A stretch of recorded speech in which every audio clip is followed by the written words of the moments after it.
በስመ አብ ወወልድ ወመንፈስ ቅዱስ አሐዱ አምላክ አሜን።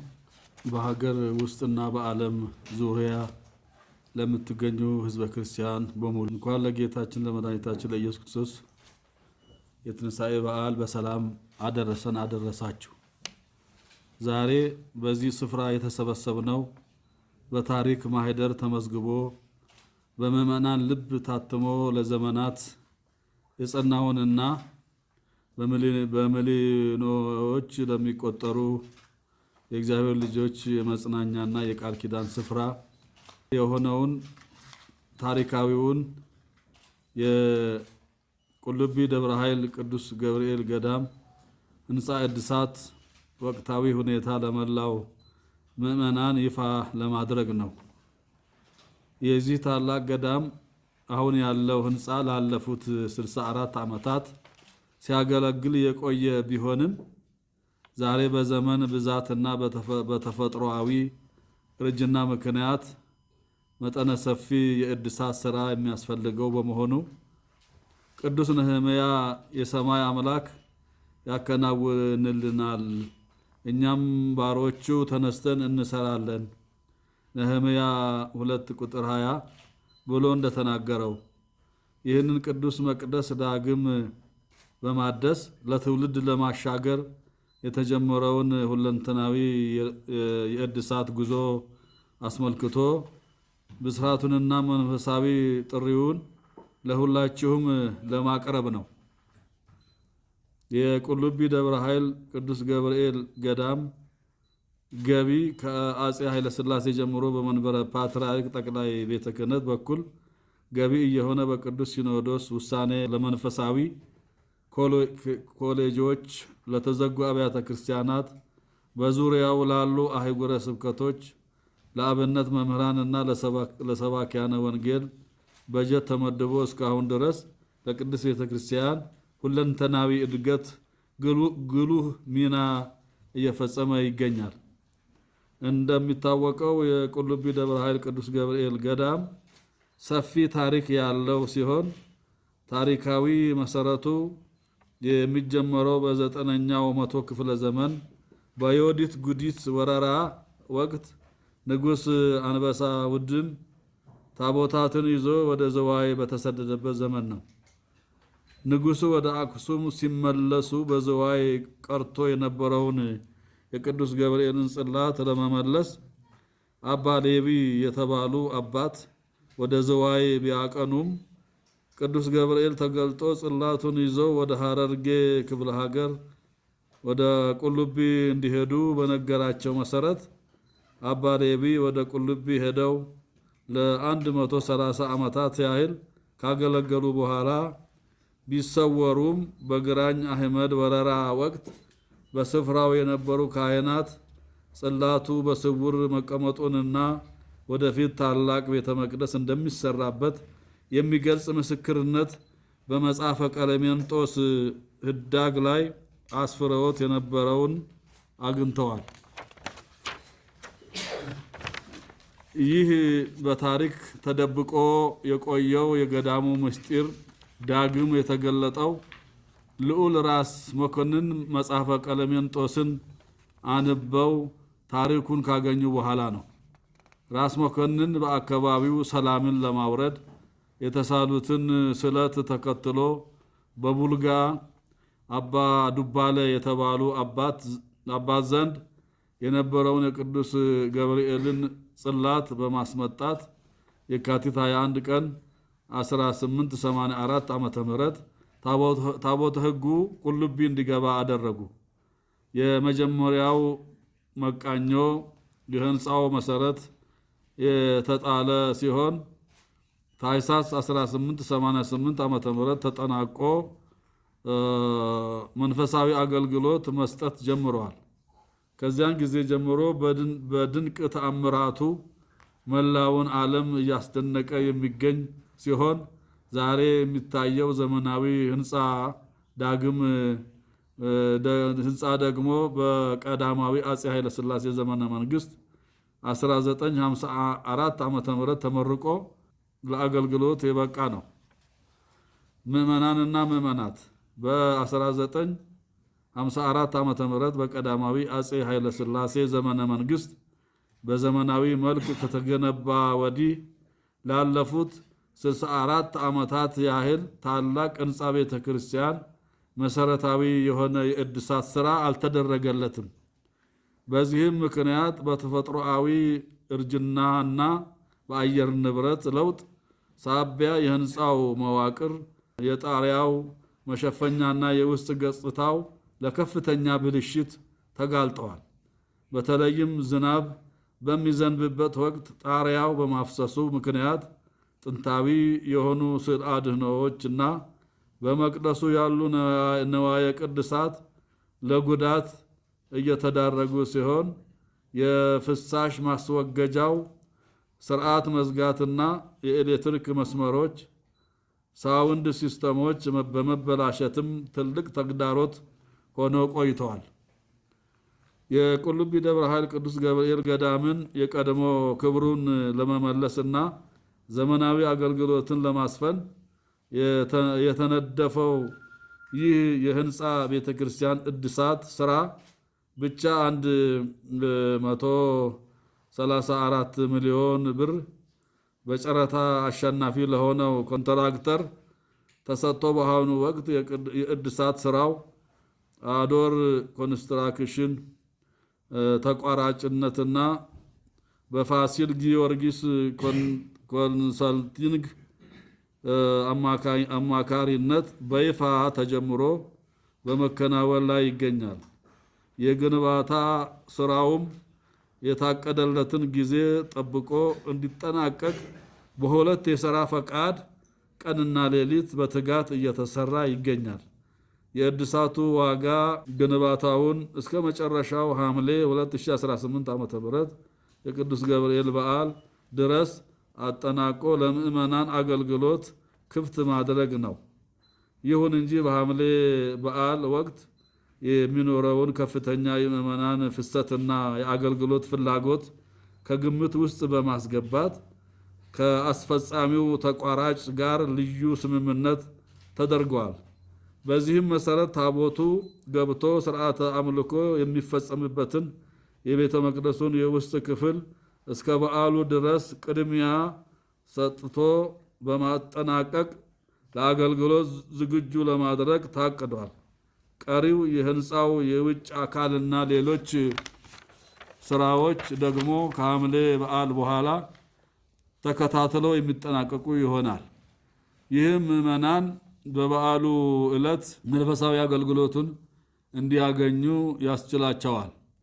በአሁኑ ወቅት የቤተ ክርስቲያኑ የእድሳት ሥራ እጅግ አበረታች በሆነ ሂደት ላይ የሚገኝ ሲሆን በጥንቃቄና በከፍተኛ ትጋት በሚከናወነው የሁለት ፈረቃ የሥራ እንቅስቃሴ አጠቃላይ የግንባታው ሂደት 40% ደርሰዋል።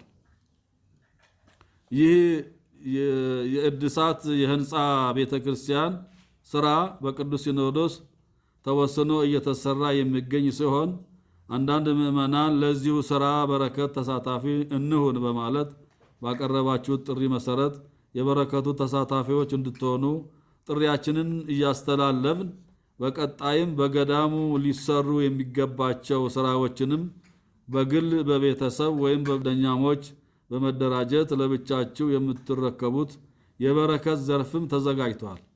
ለምሳሌ የቤተልሔም ግንባታ፣ የክርስትና ቤት እድሳት ወይም የግቢውን መጠለያ ማስዋብ ስራ፣ የደረጃ ስራና የእንግዶች ማረፊያ ቤት ስላለ ፈቃደኛ የሆናችሁ መጥታችሁ በመስራት ስማችሁ ለዘላለም በቤተ መቅደሱ ቅጥር ላይ እንዲታወስ ማድረግ ትችላላችሁ። መጽሐፈ ሲራክ ምጽዋትህ እንደ ማህተም በፊቱ ትኖራለች፣ የሰው በጎነትንም እንደ አይን ብሌን ይጠብቃታል ሲራክ 17:19 ስለሚል ስለዚህ ቅዱስ ገዳም የምታደርጉትን ትንሿም መባ በሰማያዊ መዝገብ ዘላለማዊ ማህተም ሆኖ ይኖራል። በመጨረሻም ሐምሌ 19 ቀን በሚከበረው የቅዱስ ገብርኤል በዓል ላይ ታቦቱ ወደ ማደሪያው ሲገባ ሁላችንም በደስታና በክብር እንድንገኝ አሁን የተጀመረውን የእድሳት ስራ በታቀደለት ጊዜ ለማጠናቀቅ የእያንዳንዳችሁ ጸሎትና ተሳትፎ ያስፈልጋል። ይህ እድል በታሪካችን ለመጀመሪያ ጊዜ የተገኘ ታላቅ አጋጣሚ በመሆኑ የዚህ ታላቅ በረከት ባለቤት እንድትሆኑ አባታዊ ጥሪያችንን እያስተላለፍን አምላከ ቅዱስ ገብርኤል የጀመርነውን የቤቱን ማደስና ስራ በሰላም አስፈጽሞ ለምርቃቱ በዓል ያብቃን። የሰማይ አምላክ ያከናውንልናል። እኛም ባሮቹ ተነስተን እንሰራለን። ነህምያ 2:20 ወስብሐት ለእግዚአብሔር። ሚያዝያ 14 ቀን 2018 ዓመተ ምህረት አዲስ አበባ ኢትዮጵያ።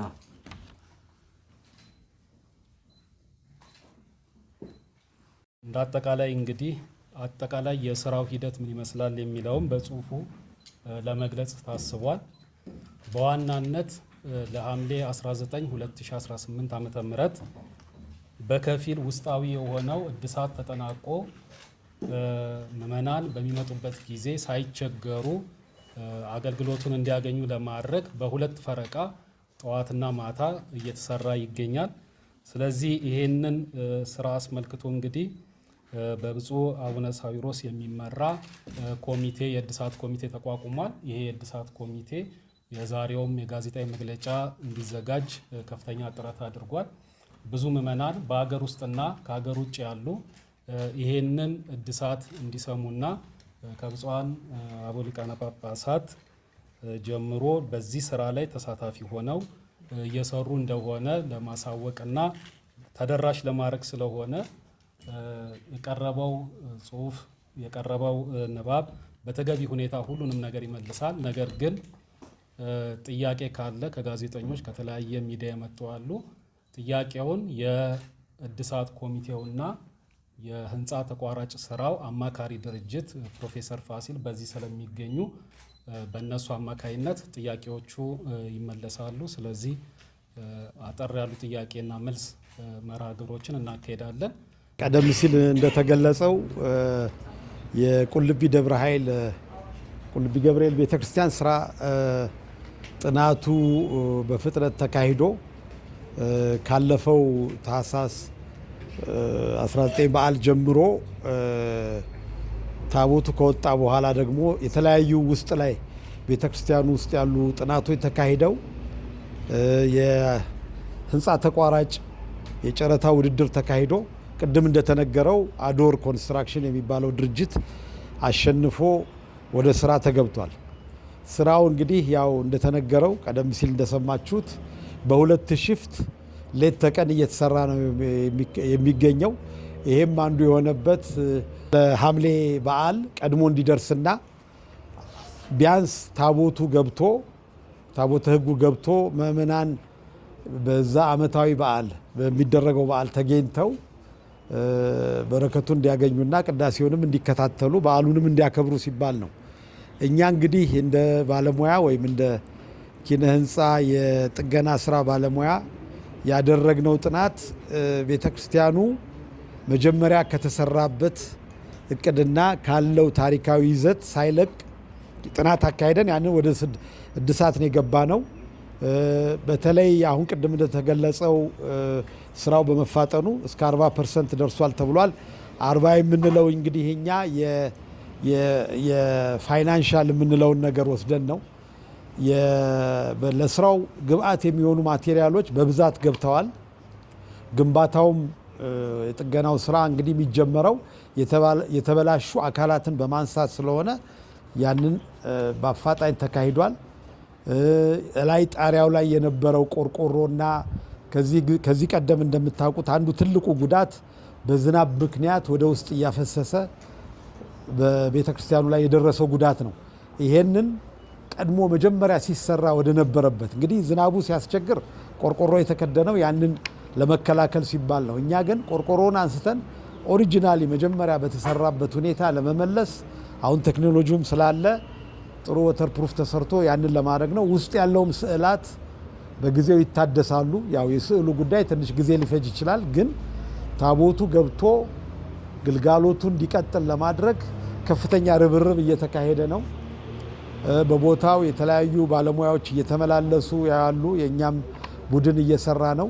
ኮንትራክተሩም ቀደም ብዬ እንዳልኩት በትጋት እየሰራ ነውና እንግዲህ ከእግዚአብሔር ጋር በተባለው ጊዜ ስራው ተጠናቆ ይደርሳል ብለን ተስፋ እናደርጋለን። ጥናቱ የተካሄደው እንግዲህ ቀደም ሲል እንዳልኩት በአጭር ጊዜ ነው። ታቦቱ ከመውጣቱ በፊት የውጩን ቤተክርስቲያኑን አካል አጠናን። ቀጥለን ደግሞ የታህሳስ 19 በዓል ከተከበረ በኋላ ታቦተ ሕጉ እንዲወጣ ተደርጎ ውስጥ እንግዲህ እኛ ካህናትም ስላልሆን ውስጥ ገብተን ለማየት አንችልም። ስለዚህ ያ ከወጣ በኋላ ደግሞ እንደገና ገብተናል እና በእውነቱ የወሰደው ጊዜ አጭር ነው። ከ3 ወር ያነሰ ጊዜ ውስጥ ነው የተጠናው። ግን ያም የተደረገው የተለያዩ ዘመናዊ መሳሪያዎችን ተጠቅመናል። በአሁኑ ጊዜ በጣም ሌተስት ፎቶግራሜትሪ የሚባል ቴክኒክ አለ። ድሮንም ተጠቅመናል። እንደዚህ በማድረግ እያንዳንዱን ክራክ እያንዳንዱን ማለት ስንጥቅ የተበላሸ ነገር ከሰማይም ከምድርም ከውስጥም ሆነን ለማጥናት ሙከራ አድርገናል። ያንን ያጠናነውን በንድፍ ገልብጠን ወደ ኳንቲቲ ወደ ዋጋ ግምትና ወደ ስራ ዝርዝር አስገብተን ነው እንግዲህ ወደ ስራ የገባ ነው። ስለዚህ በአይን ብቻ ሳይሆን ረቂቅ የሆኑ የቴክኖሎጂ መሳሪያዎችንም ተጠቅመን ነው ጥናቱን ያደረግነው። ሌላው ይሄ እንግዲህ የጥገናው ስራ ብዙ ነገሮችን ነው የሚያስተምረው። አንድ ያየነው ነገር በጊዜው የሰሩት የጣሊያን ባለሙያዎችም ቢሆኑ እንደዛ አይነት ሰፊ ኮንክሪት ስላብ በዚህ አይነት አርች በሆነ ቅርጽ የተሰራ ምናልባት ልዩ ከሚባሉት ቤተክርስቲያኖች ውስጥ ነው። የቁልቢ ገብርኤል ቤተክርስቲያን ሰፋፊ በኮንክሪት የተሰሩ ቢሞች ነው። ሌሎች ጣሪያዎችን ስናይ በብረትና በእንጨት እየተዋቀረ ነው። ይሄ ግን ሙሉ ለሙሉ ጣሪያው በኮንክሪት ነው የተሰራው። ኮሎሞቹም እንግዲህ የምታውቁት እንደምታስታውስ በጣም ሂውጅ ነው። ብዙ ብረት የወሰደ ብዙ ብረቶችን ተጠቅመው ነው የሰሩት። ሌላው የሚገርመው ነገር ፍሳሹንም እነሱ ቀደም ሲል ያደረጉት ነገር ነበር። እንግዲህ ብዙ ጊዜ ተከታታይ እድሳት ያስፈልጋል። እንደ አጋጣሚ ሆኖ እኛ በተለያየ ምክንያት ይሄ እንግዲህ ለሁላችሁም ነው ግንዛቤ እንዲኖር ነው። ማንኛውም ህንፃ ቤተክርስቲያንም ይሁን መኖሪያም ይሁን ቤተመንግስትም በተወሰነ ጊዜ እድሳት ያስፈልገዋል። እኛ እንደ ሀገር እሷ ላይ ድክመት አለብን እንጂ ቤተክርስቲያኑ መጥፎ ነው ስለተሰራ አይደለም። ቢያንስ በየ10 ዓመቱ 15 ዓመት እድሳት ያስፈልጋል። ይሄ እንደ ባህል ሆኖ ማንኛውም ገዳም ሙሉ ኢትዮጵያ ያለው ይሄንን ማድረግ ይኖርበታል እና እድሳቶችን ማድረጉ የግዴታ ነው። ስለዚህ እንደተነገረው 64 ዓመት ሙሉ መጠነኛ እድሳት ያውም ቆርቆሮ የተደረገው የዚህ የወተር ፕሩፊንግ ስራ ብዙ ጊዜ የሚባለው ከ20 ዓመት በላይ አይሰራም።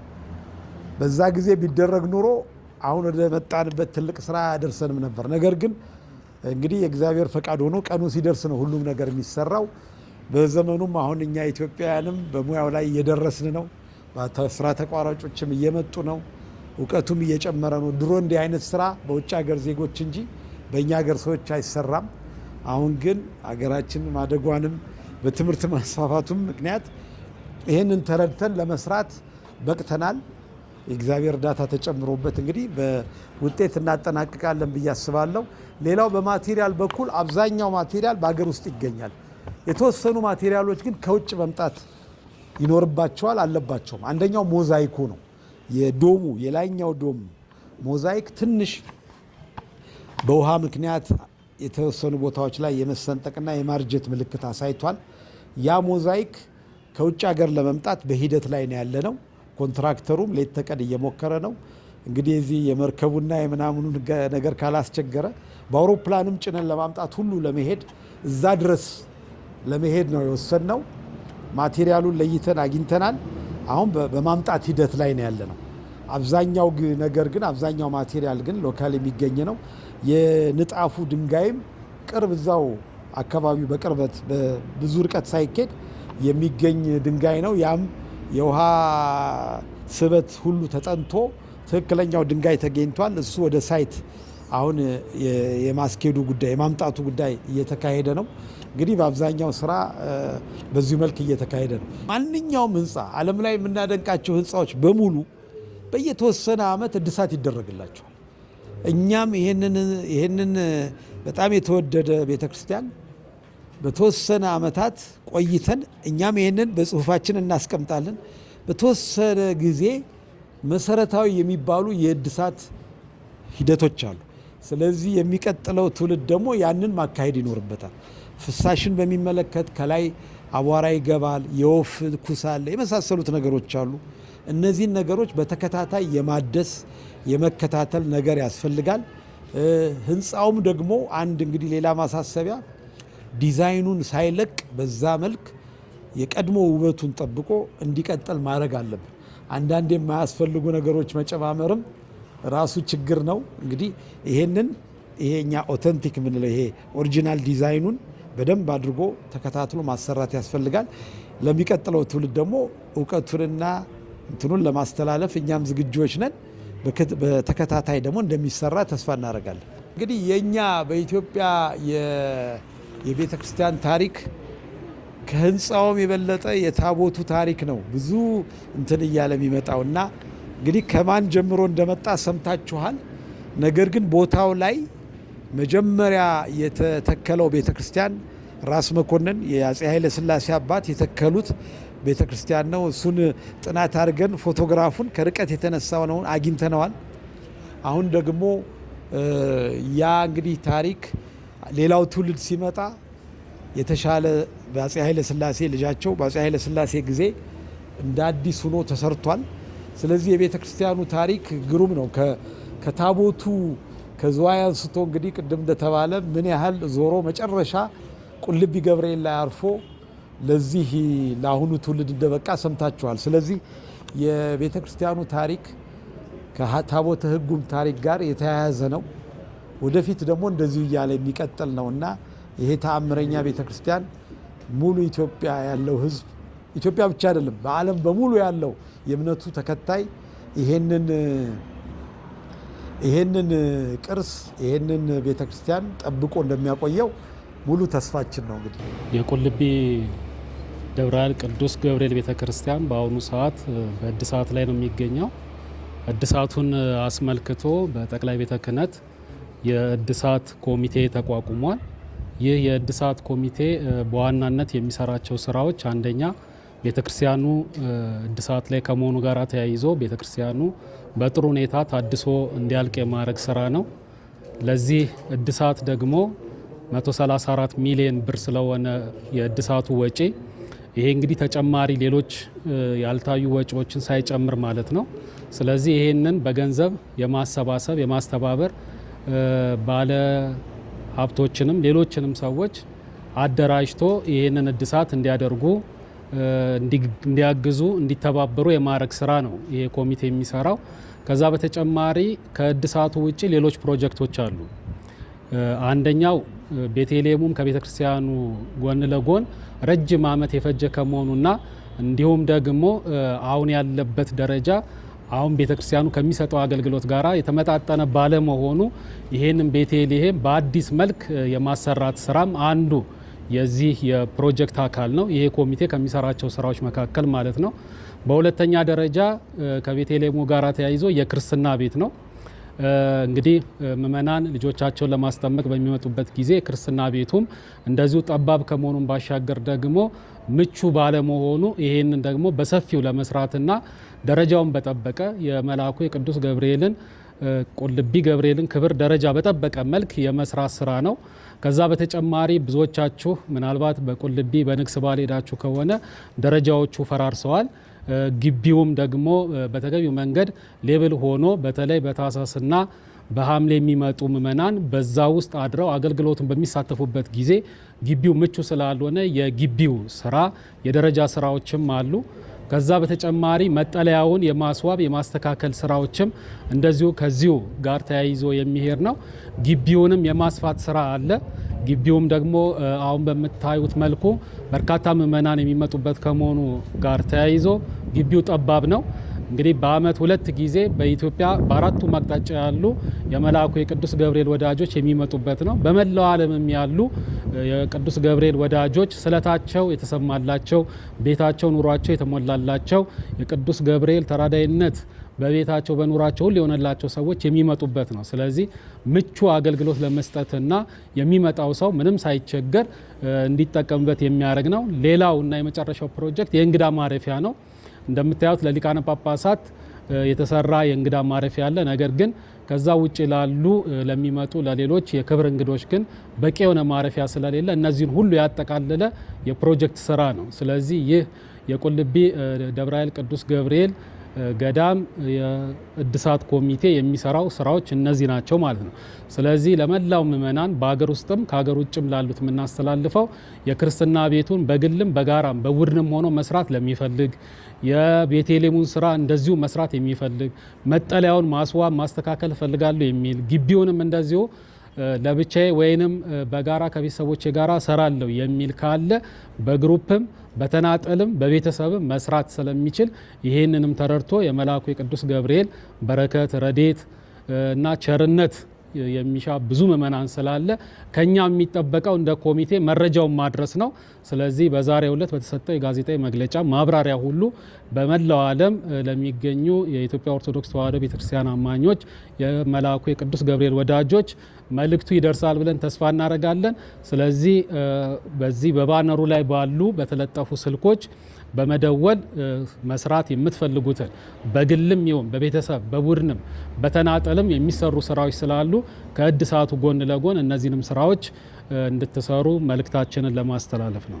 በአመት 2 ጊዜ ታኅሳስ ገብርኤልና የሐምሌ ገብርኤል ከሀገር ውስጥም ከመላው ዓለም በርካታ ምእመናን ስለሚመጡ በቦታው ላይ የመጨናነቅ ሂደቶች አሉ። ስለዚህ ያን ሁሉ ሰው ይዞ ለማስተናገድ የሚችል የግቢ አቅም የለውም።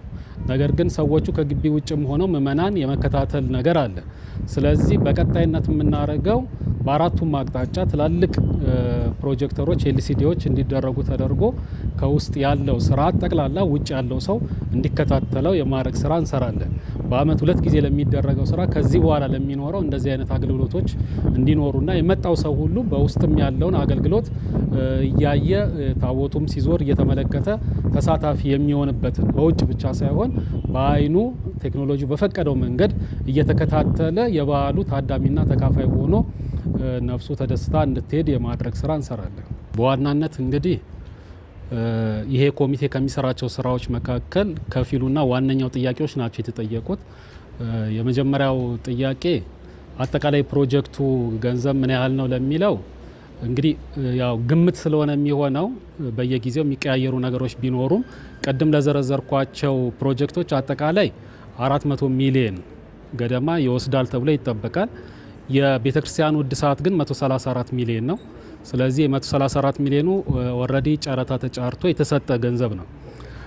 ይሄንን ገንዘብ በምን አይነት መንገድ ነው የምታሰባስቡት ለሚለው እንግዲህ በዋናነት ኮሚቴያችን ይሄንን ፈንድ ከየት ነው የምናገኘው የሚለውን የተለያዩ ሶርሶችን ወይንም የተለያዩ የገንዘብ ምንጮችን ጥናት አድርጓል። በዚህም መሰረት የገንዘብ ማሰባሰብ ስልታዊ እቅዶች የሚል የስትራቴጂ ሰነድ አዘጋጅተናል። ከየት ምን ያህል ልናገኝ እንችላለን የሚለውም ማለት ነው።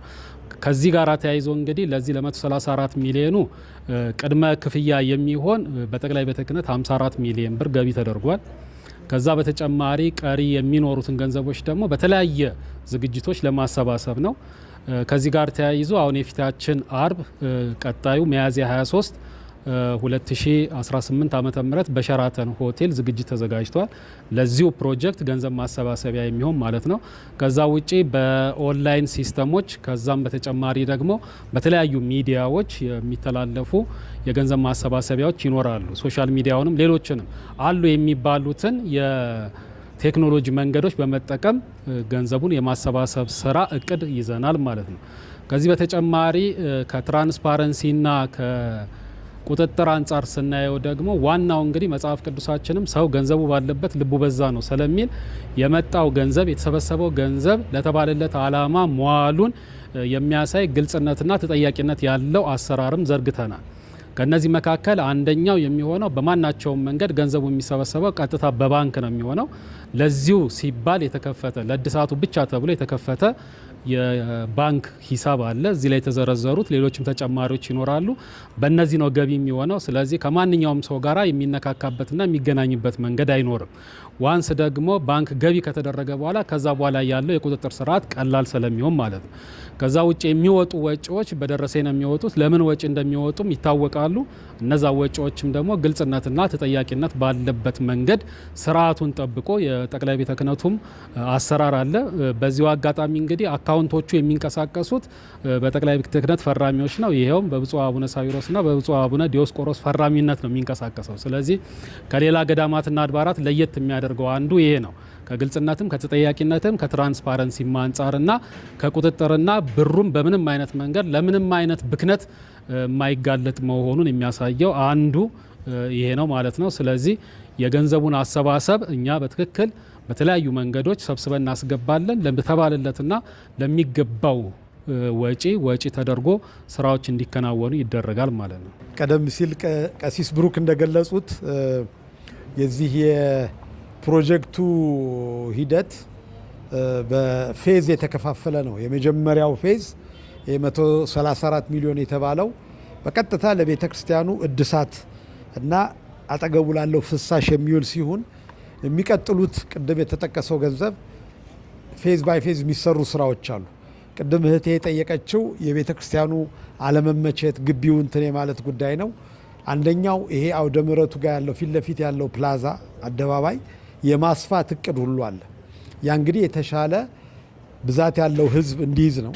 ሌላም ደግሞ ከታች የሚመጣው ደረጃ እሱም በተገቢው መንገድ ጥንካሬውን ጠብቆ ይሰራል። የክርስትና ቤትና ቤተልሔም የሚባለውም እሱም በማስፋፊያ ስራው ላይ ከተካተቱት ስራዎች ሲሆን በግቢ ውስጥ ደግሞ ከዚህ ቀደም እንደምታውቁት አንዳንድ የመጸዳጃ የማረፊያ ቦታ ችግር አለ። ያንንም በሚያስተካክል መልኩ ይሰራል። ይሄ በሚሆንበት ጊዜ ምእምናን ሳይቸገሩ ለተወሰነም ጊዜ ቢሆን ቆይተው የሚሄዱበትን ስራ የፕሮጀክቱ እቅድ ፕሮጀክቱ ውስጥ የታቀደ ስራ አለና ደረጃ በደረጃ በፌዝ ይሰራል ማለት ነው። ምእምናንም እንግዲህ ከገንዘብም በተጨማሪ በሌላ መንገድ የሚረዱት ነገር ካለ ከገበያ አሰባሳቢ ኮሚቴው ጋር በመነጋገር ሌሎች እርዳታዎችን ስፖንሰር ማድረግ የሚችሉትንም ነገር ስፖንሰር እያደረጉ የሚሰሩበት ሁኔታ እየተመቻቸ ነው ያለው ማለት ነው። ስለዚህ ግቢው በተቻለ መጠን ላንድስኬፕ ስላችሁ የገደላማው ቦታ ሁሉ በተቻለ መጠን ለመቀመጫ በሚመች ሁኔታ ሰዎች አንድ ዳገት ሄደው እያረፉ ጸሎታቸውን እያደረሱ የሚሄዱበት ሁኔታ ይመቻቻል። ይሄ ደረጃ በደረጃ ከታቀዱት ስራዎች ውስጥ ነው። የዲዛይን ስራው እየተካሄደ ነው። በቅርብ ጊዜ ሙሉ ለሙሉ ይጠናቀቃል ብለን እናስባለን።